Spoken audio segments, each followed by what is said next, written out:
नमस्कार, आप देख रहे हैं एनडीटीवी दुनिया। मैं हूं नकमा और आज शुरुआत करते हैं हमारी टॉप स्टोरी से जो गाजा और इजरायल से जुड़ी हुई है। गाजा में तबाही बढ़ती चली जा रही है तो लगातार विनाश की ओर बढ़ रहा है गाजा और खंडहरों में तब्दील गाजा से लोगों को खदेड़ने के लिए इजरायल ने अब एक नया अभियान शुरू किया है जिसका नाम है ऑपरेशन गिडियन चैरियट। इसके साथ साथ एनडीटीवी दुनिया में देखेंगे कि सिंधु का पानी अब क्यों नहीं मिलेगा पाकिस्तान को। साथ ही रिपोर्ट बलूचिस्तान से बीएलए के बाद अब टीटीपी भी बढ़ाने लगा है बलूचिस्तान में हमले। और खबर रूस और यूक्रेन की, जहां पर जंगबंदी की कोशिशों के बीच खूब टकरा रहे हैं ड्रोन। और आखिर में जानेंगे कि पुर्तगाल में किसकी सरकार बनने वाली है। सबसे पहले लीड स्टोरी।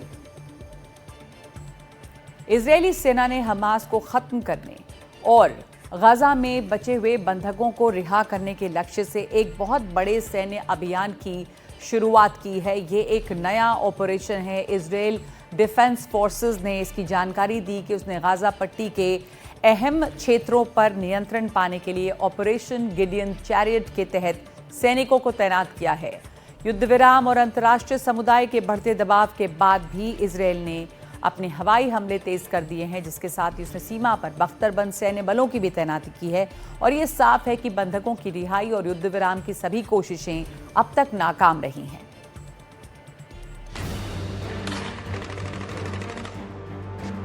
खाली पड़े घरों में कुछ तलाशते इजरायली सैनिक और खंडर हो चुके मकानों के बीच सूनी पड़ी सड़कों पर गोले बरसाते इजरायली टैंक। ये वीडियो इजरायली सेना ने ही जारी किया है। गाजा में अपने ऑपरेशन को और तेज करने के लिए इजरायल ने ऑपरेशन गिडियन चैरियट्स शुरू किया है। शनिवार रविवार को इजरायली हवाई हमलों में कम से कम 100 लोग मारे गए हैं, जिनमें कई बच्चे और महिलाएं हैं। इजरायल के नए ऑपरेशन से गाजा के उत्तर में जबालिया में बसे लोग फिर से घबराकर भागने लगे हैं, पैदल, गाड़ी या फिर गधे पर भी। इन हालात में भी चल रही गाड़ियों में बैठकर लोग जल्द से जल्द जबालिया से निकलना चाहते हैं।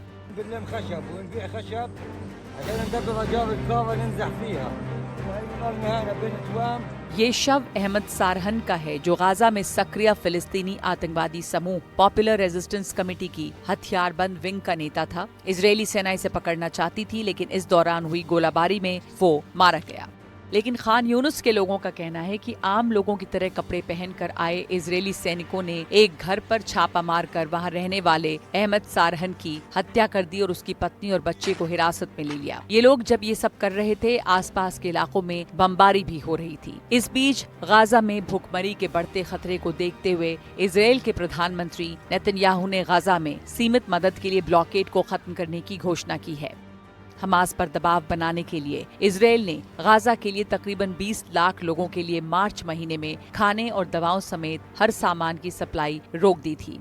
इजरायल का आरोप है कि गाजा के लिए जाने वाली मदद पर हमास कब्जा कर लेता है और फिर उसको अपने हिसाब से बांटता है। इसलिए इस बार राहत बांटने का काम किसी अमेरिकी एजेंसी को दिया जाएगा। दरअसल इजरायल गाजा की नाकेबंदी करके बंधकों की रिहाई के लिए हमास पर दबाव बढ़ाना चाहता था, लेकिन दुनिया भर से बढ़ते दबाव की वजह से उनको नाकाबंदी खत्म करनी पड़ी है। तो हमारे साथ इस वक्त जुड़ गए हैं कमर आगा, जो अंतर्राष्ट्रीय मामलों के जानकार हैं, खास करके पश्चिम एशिया पर उनकी बहुत अच्छी पकड़ है। कमर आगा साहब, इजरायल नाकेबंदी करना चाहता था, लेकिन कुछ अंतर्राष्ट्रीय दबाव की वजह से खाने पीने की सप्लाई वहाँ पे फिर से शुरू हुई है, जिस पर इजरायल का ही एक तरह से कब्जा होगा। लेकिन अब आपको क्या उम्मीद लग रही है कि क्या इजरायल का मकसद पूरा होगा? जो बंधकों की रिहाई की बात वो करते हैं, उनका इंसाफ वो अब जल्द पूरा होगा, जिस तरह से ये ऑपरेशन गिडियन चैरियट वहां पर शुरू किया गया है? देखिए, ये तो आर्मी का तरीका होता है, 1 स्टेप फॉरवर्ड 2 स्टेप बैकवर्ड, फिर आगे बढ़े फिर पीछे हटे, प्रेशर उसको अब्जॉर्ब करते हैं। तो उनका जो अल्टीमेट गोल है उसी को धीरे धीरे वो आगे बढ़ा रहे हैं। और उन्हीं ने साफ अल्टीमेटम दे दिया है कि पूरे गाजा स्ट्रिप पे वो कब्जा करेंगे। फिलिस्तीनियों को जाने की भी बात कर दी है। और तलब ये है कि जब अमेरिकन प्रेसिडेंट डोनाल्ड ट्रंप साहब पश्चिम एशिया का ट्रूप का दौरा पूरा करके जब जा रहे थे अमेरिका से, तो उस समय उन्हीं ने कहा था, इजिप्ट से को वार्न किया था और कहा था कि उसको चाहिए कि फौरन अपने बॉर्डर खोल दे। अब ये उनका एक नया प्रपोजल आया है कि इन लोगों को लीबिया में सेटल किया जाए। लीबिया में काफी तो जमीन जो है बचे हुए और वहां अरब पर लोग, गाजा में लोग हैं उन्हें लिबिया में सेटल कर दिया जाए, जी, यानी कि उनको गाजा को लीबिया, पूरी तरह से खाली कराया हाँ, जाएगा। जी, और उनको पहले वहां पे भेजा जाए इजिप्ट में। इजिप्ट ने अपनी फोर्सेस, अपनी सेना को तैनात कर दिया है बॉर्डर के ऊपर, और उसने कहा है कि अभी नहीं लेंगे। अब मुश्किल इजिप्ट के सामने ये, अगर नहीं लेंगे तो इजिप्ट पे ब्लेम किया जाएगा कि भूखे और गरीब लोग और जो मर रहे हैं उनको लिया नहीं, तो वो एक दूसरी बात हो जाती है, और फिर ये कब तक वो रोकेंगे। तो कई चीजें हैं उनके सामने। और हम लोग बहुत समय से बात कर रहे हैं आपके इस चैनल पे कि ये बेसिकली एक ग्रेटर इजराइल बनाने की बात वहाँ पे चल रही है। और प्राइम मिनिस्टर नेतन्याहू जो हैं उनको पूरी सपोर्ट अपनी गवर्नमेंट की है। फार राइट पार्टीज जो हैं वो बहुत शक्तिशाली होती हैं इजराइल के अंदर, उनकी पूरी सपोर्ट है।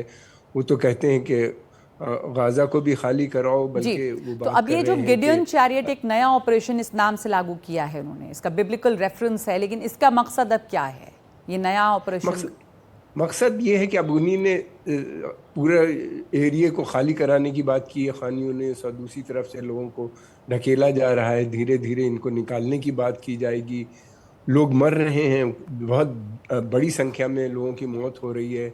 अस्पतालों में दवा नहीं है, मेडिसिन नहीं है, इलाज नहीं हो पा रहा है, बच्चे बहुत मर रहे हैं। एंड बिल्डिंगें बची नहीं है, रहने की कोई जगह नहीं है, खाने का सामान नहीं है, दवाएं नहीं है।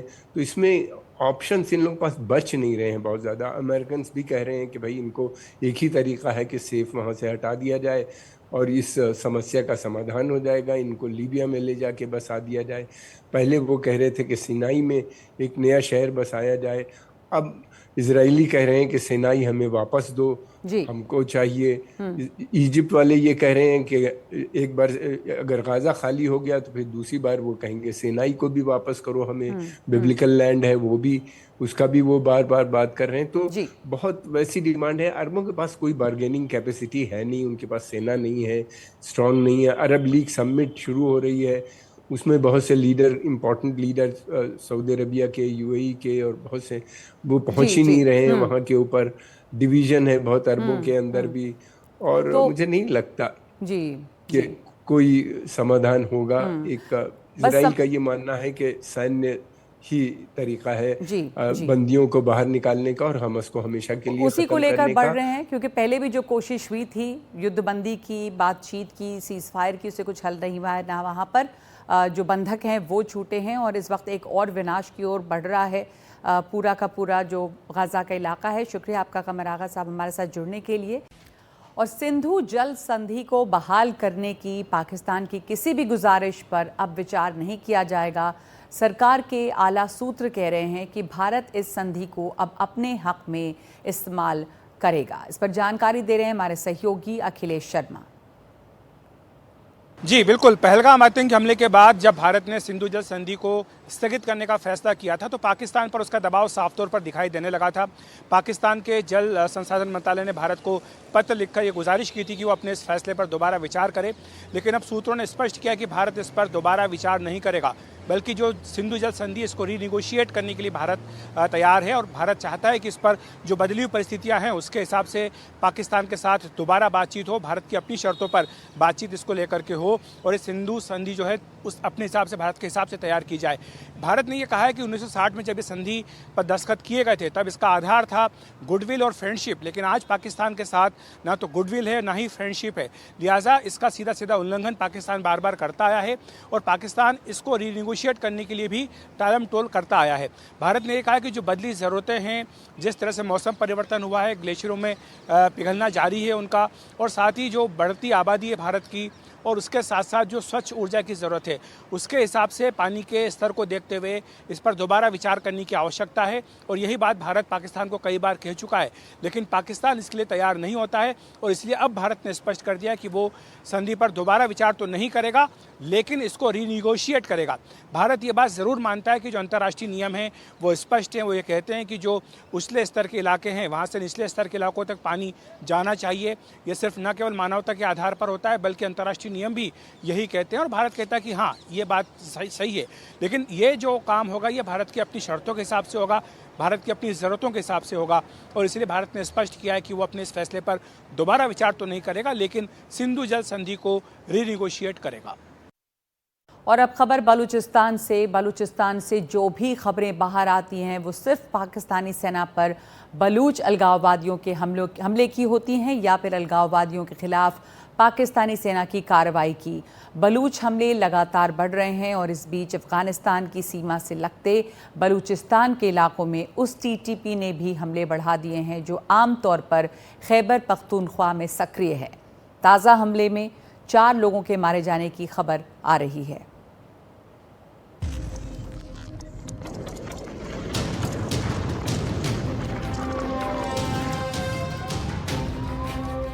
अफगानिस्तान से लगती बलूचिस्तान की सीमा पर बसे किला अब्दुल्ला शहर के एक बाजार में रविवार की रात तबाही मच गई।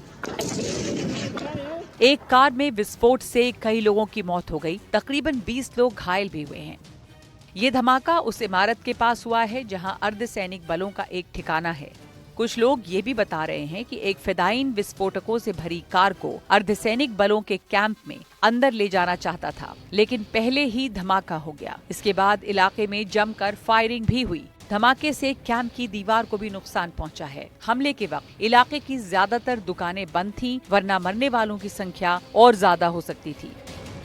इस हमले के पीछे तहरीक-ए-तालिबान पाकिस्तान का हाथ बताया जा रहा है। ये संगठन अफगानिस्तान से लगती बलूचिस्तान की सीमा के इलाकों में काफी सक्रिय है। बलूचिस्तान के अंदर के इलाकों में आजकल अलगाववादी संगठन बलूचिस्तान लिबरेशन आर्मी ज्यादा सक्रिय है, जिसने कुछ हफ्तों पहले सैकड़ों लोगों को ले जा रही एक ट्रेन को अगवा कर लिया था। बलूचिस्तान में हमले लगातार जारी हैं। एक दिन पहले ही खुजदार जिले में एक चेक पोस्ट पर हमले में 4 सैनिक मारे गए हैं। जिले के नल इलाके में बने इस चेक पोस्ट पर नकाबपोश बंदूकधारियों ने हमला करके अंधाधुंध फायरिंग की। इसके पीछे भी अलग बलूचिस्तान की लड़ाई लड़ रही बलूचिस्तान लिबरेशन आर्मी का हाथ माना जा रहा है।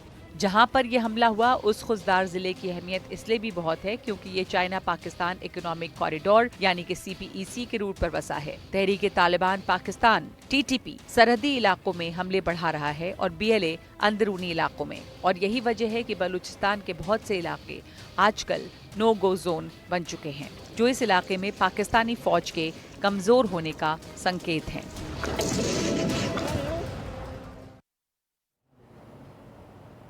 और इस बीच बलूचिस्तान लिबरेशन आर्मी की तरफ से एक वीडियो जारी किया गया है जिसमें जाफर एक्सप्रेस से जुड़ी तैयारियों और ऑपरेशन के बारे में विस्तार से बताया गया है। रेतीले टीलों पर बैठे BLA के हथियारबंद अलगाववादी अपने अभियान के बारे में समझा रहे हैं और ये भी बता रहे हैं कि किस तरह से पाकिस्तान की सेना ISI ने बलूच लोगों का जीना हराम किया है। पाकिस्तान ने आज हमें उस हद तक पहुंचा दिया है, पाकिस्तान के अंदर बलूच कौम को खास तौर पर बलूच कौम को तबाही और बर्बादी के तरफ गामजन किए गए। तालीमी इदारे बलूचिस्तान के अंदर तबाही बर्बादी के तरफ ले गए। पाकिस्तान और पाकिस्तानी ISI या पाकिस्तानी MIA या CTD के नाम से बलूच को मावर अदालत न बाकायदा आए दिन टार्चर सेल को और मकसूदा लाशें फेंक दी जा रही हैं। और यूक्रेन की एयरफोर्स का दावा है कि उसने रूस की तरफ से दागे गए 273 ड्रोनों में से 88 को नीचे गिरा दिया है। कुछ ऐसे ही बड़े बड़े दावे रूस की तरफ से हो रहे हैं और वो भी तब जबकि दोनों देशों के बीच जंगबंदी को लेकर तैयारियां चल रही हैं, कोशिश चल रही है, लेकिन दोनों ने हमले और तेज कर दिए हैं। क्या है इसका मकसद?